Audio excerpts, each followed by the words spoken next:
Hello students, professor रसपित कौर है। Welcome to my channel theory Guru. तो आज हम पता है कौन सा एक्ट करने वाले हैं? आज हम गवांडी एक्ट करने वाले हैं।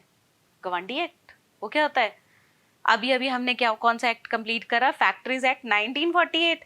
तो अब हम करने वाले हैं इंडस्ट्रियल डिस्प्यूट एक्ट 1947। तो वो था 1948, ये है 1947, तो 47-48 गवांडी हुए ना, ठीक है। तो इसलिए हम करने वाले हैं इंडस्ट्रियल डिस्प्यूट एक्ट 1947 पार्ट 1। तो इस वीडियो के अंदर हम सारा ओवरव्यू लेंगे कि इंडस्ट्रियल डिस्प्यूट एक्ट किसके साथ डील करता है। तो सबसे पहले ऑब्जेक्ट ऑफ द एक्ट की बात करते हैं कि जो इंडस्ट्रियल डिस्प्यूट एक्ट है इसके अंदर जो प्रोविजंस बनाई गई हैं बेटा, वो किसके रिगार्डिंग है? For the investigation and settlement of industrial dispute. Disputes आपको पता ही है क्या होते हैं? झगड़े, ठीक है।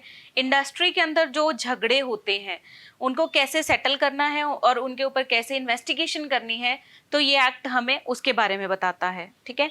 कुछ और भी पर्पसेस हैं इस एक्ट को बनाने के, जो हम जब एक्ट करेंगे तो उसके अंदर हम डिस्क्राइब करेंगे। तो कहते हैं सबसे बड़ा जो प्रिंसिपल एम है इस एक्ट को बनाने का, वो ये था कि कलेक्टिव बार्गेनिंग को एनकरेज किया जा सके। जो डिस्प्यूट्स है बेसिकली दो ही पार्टीज में होते हैं, एक होता है मैनेजमेंट और दूसरी वर्कर्स।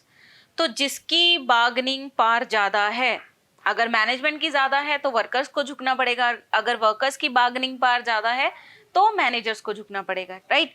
तो इनकरेज करता है कलेक्टिव बार्गेनिंग को and to maintain industrial peace by preventing illegal strikes. Strikes आपको पता है क्या होता है?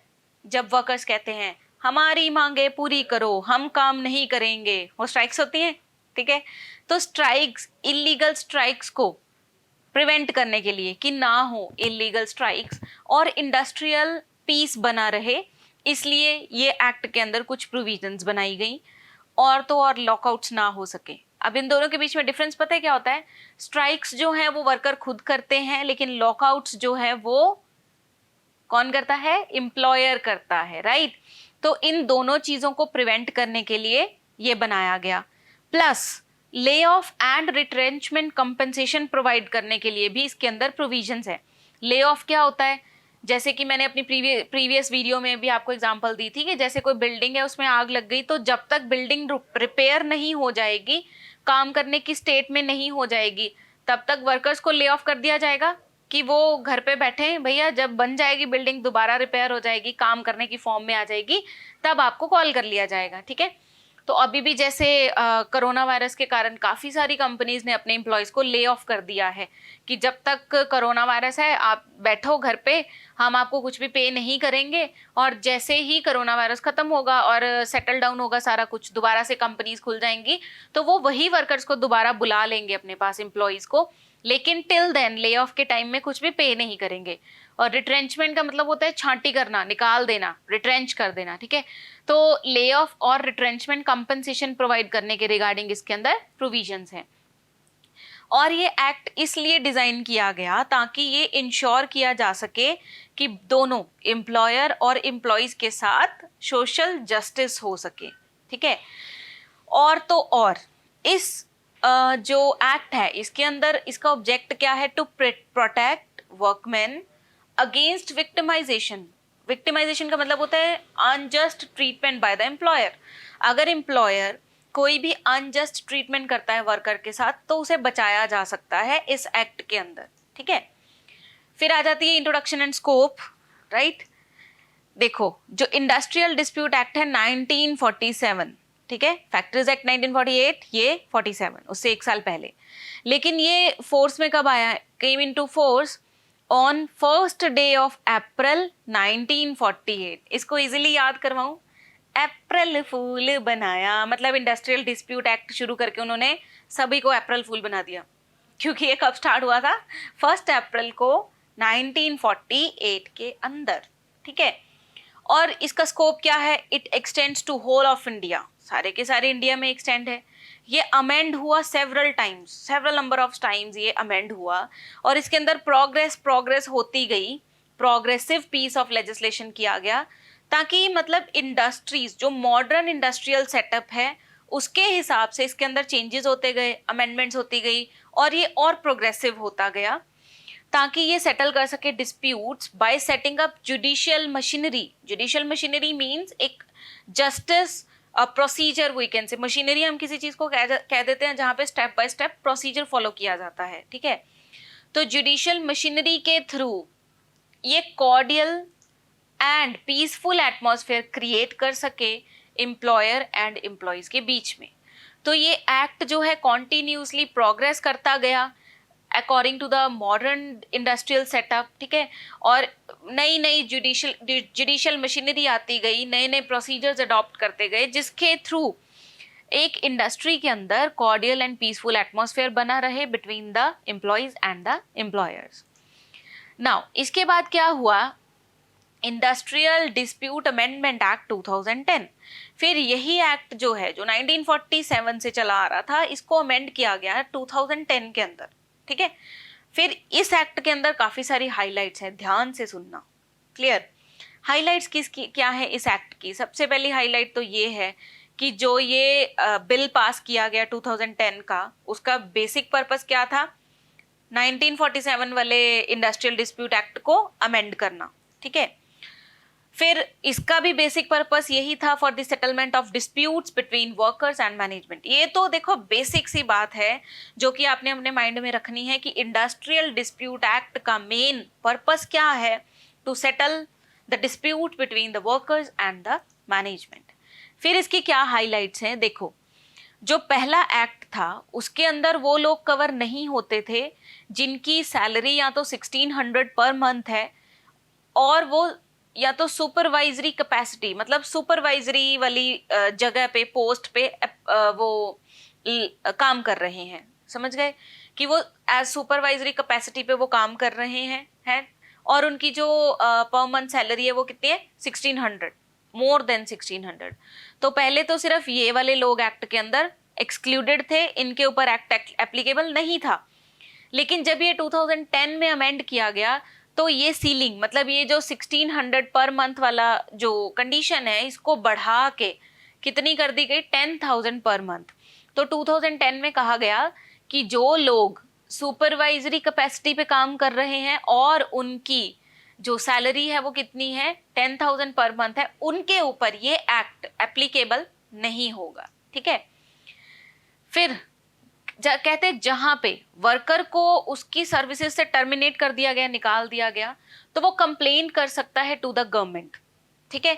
तो बेसिकली देखो रेड हाईलाइटेड में क्या लिखा है कि 2010 वाला जो एक्ट है उसके अंदर वर्कर्स को अलाउ किया गया कि वो डायरेक्टली कोर्ट को अप्रोच कर सकते हैं। क्लियर हो गया?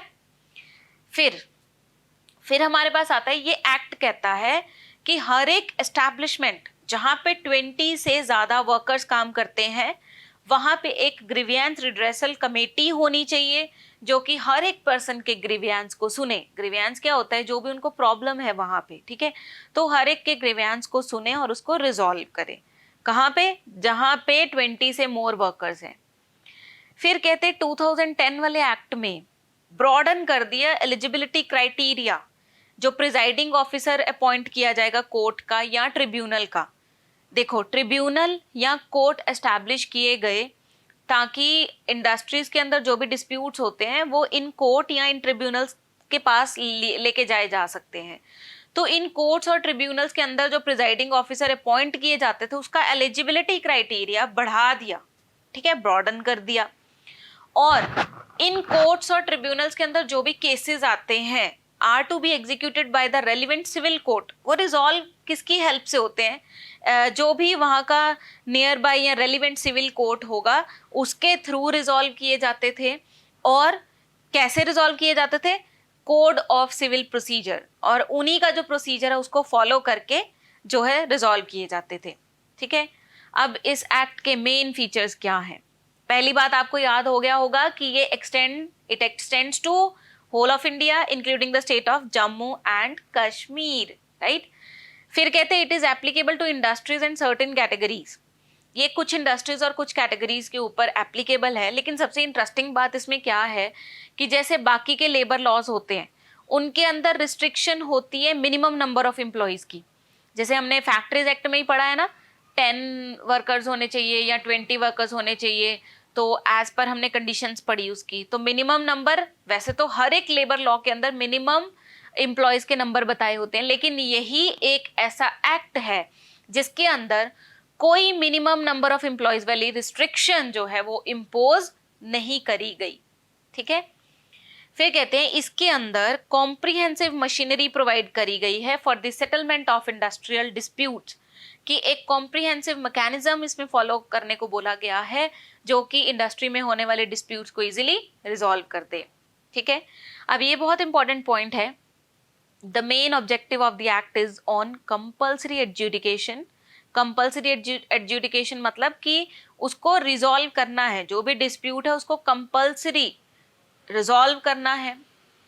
बिसाइड्स कंसिलिएशन, कंसिलिएशन मतलब पीस के साथ, शांति के साथ रिजॉल्व करना है, और उसके अंदर वॉलेंट्री आर्बिट्रेशन होनी चाहिए। वॉलेंट्री आर्बिट्रेशन का मतलब होता है म्यूचुअल एग्रीमेंट होना चाहिए, मतलब जब दो पार्टीज में झगड़ा हुआ है उसको रिजॉल्व भी करना है।